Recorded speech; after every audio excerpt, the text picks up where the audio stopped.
Hello, my name is Giovanni. I am from Sunodia, and today I'm going to tell you a story about the doomed prince. There was once a king of Egypt who had no son for many years. But when he prayed to the God to give him a son and heir, they listened to him. Now, the seven sacred cows, that is, the Hathors, who knew what would happen to every child in his future life, came to greet the baby at his birth and said that his fate would be either would be to die either through a crocodile, a serpent, or a dog. The people who were tending the child went at once and repeat to the king what the haters have foretold. His Majesty the King was very grave at the sad news and became full of trouble. So he orders the child should be shut up in a fine house in the country. Many servants was to wait on him, and every kind of good things that he asked was to be his. But he was not allowed to go out among other people, lest one of his three dooms should overtake him. Now, when the child was nearly grown up, he was standing on the roof of the house and saw a dog following a person along the road. And he asked or said to his servant who was with him at that time, "Servant, what is that which follow a person along the road?" The servant replied, "That is a dog, your majesty." So the young prince said, "Oh, let one like it be brought to me." The servant told his majesty the king of these things. His majesty said, "Let there be God for him a boar hunting dog to run before him." So the prince became the owner of a beautiful dog. But when the prince was quite grown up, he wearied of his place prison and sent to his father saying, "Why should I remain shut up forever? I am doomed to die by one of three deaths. Let God do whatsoever pleases him."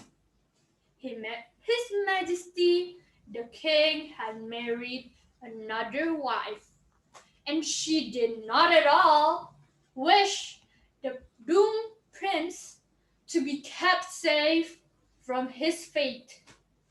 She hated the prince and urged the king to listen to his message and send him forth to meet whatever was in store for him. So a messenger was sent from the king to the doomed prince, ordering him not to only leave the house, but leave his native land. The man led the prince out of Egypt to the land that lies upon the northeast, and said to him, "Go now wherever thou wilt. Thou art thine own master." The prince set out upon his travels, and his faithful boar hound followed after him. At last, the prince reached the land of a prince of Mesopotamia. This prince had an only daughter and no son. He had built a high house for her and had placed her window many cubits from the ground. Then he sent for all the princes of Syria and said to them, "Whoever climb to my daughter's window shall marry her." Many royal youth came and tried to scale the wall, but none succeed. As they were engaged in their daily efforts to reach the princess' window, up rode the doomed prince from Egypt. They welcomed him hospitably, took him into their house, washed him, and gave him fodder to his horse. They did every pleasant thing possible for the prince. They lodged him, they shod his feet, they brought him to their table. The prince said to him, "Whence comest thou, thou good youth?" He replied, "I am the son of one of the horsemen of Egypt. My mother died, and my father took another wife, a stepmother. Thereupon she hated me, and I fled before her." Then he fell silent, and the youth kissed him and comforted him, and told him about the daughter of the prince of Mesopotamia. They went to climb according to their custom every day. The doomed prince stood afar off, watching them. The prince's maid also watched them also, and noticed the doomed prince. And one day, the youth joined into their efforts to climb the window of the princess. He not only outstripped them, but reached her window, and she drew him into her room. She loved him as soon as she saw him, and kissed and embraced him. Someone ran to congratulate her father and said, "A man has scaled the wall of the tower and breached the daughter's window." The prince replied, "Oh, really? Which prince is it?"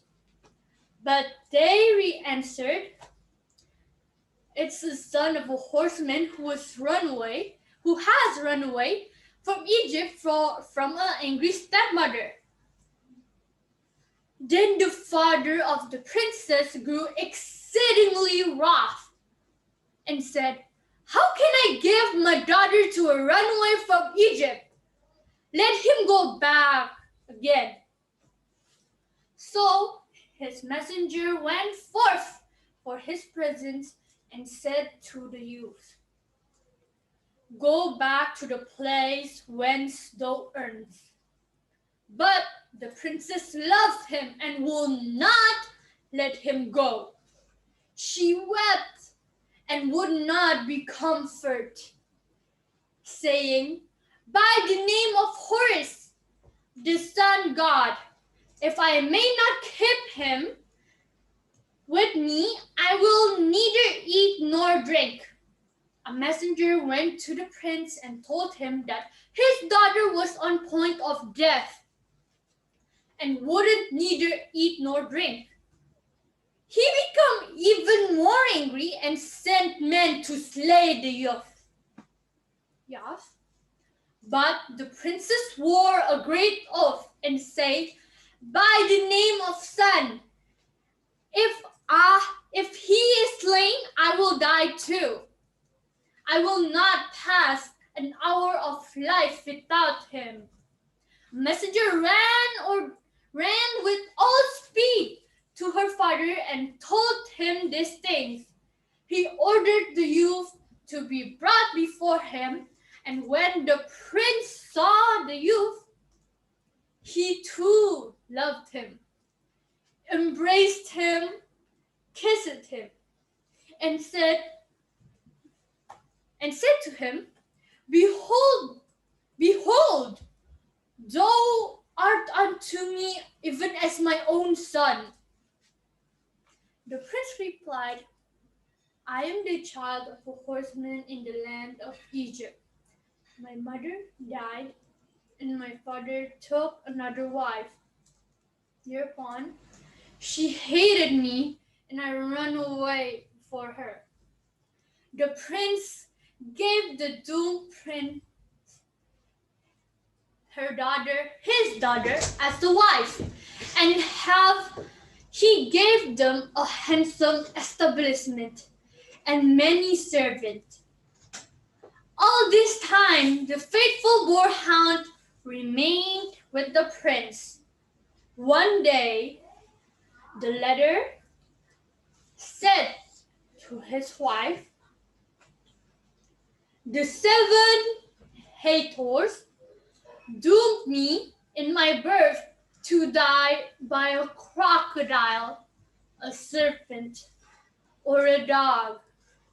Then his wife begged him to take every precaution possible, and she said, the faithful boarhound must die.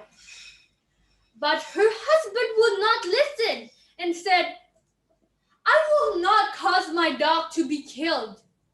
How could he do me any harm?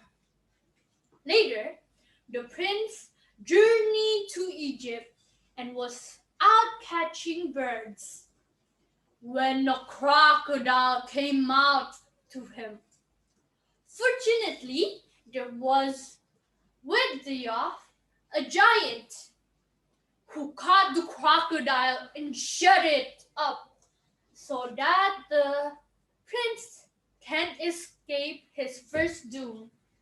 The giant did not kill the crocodile, for it was a sacred one. Sometime after this, there had been a feast at the youth's house, and he was very weary. So he lay down on his mat, and sleep overcame him. His wife sat near him, watching. A serpent came from a hole to bite the youth. But the wife called the servant, and they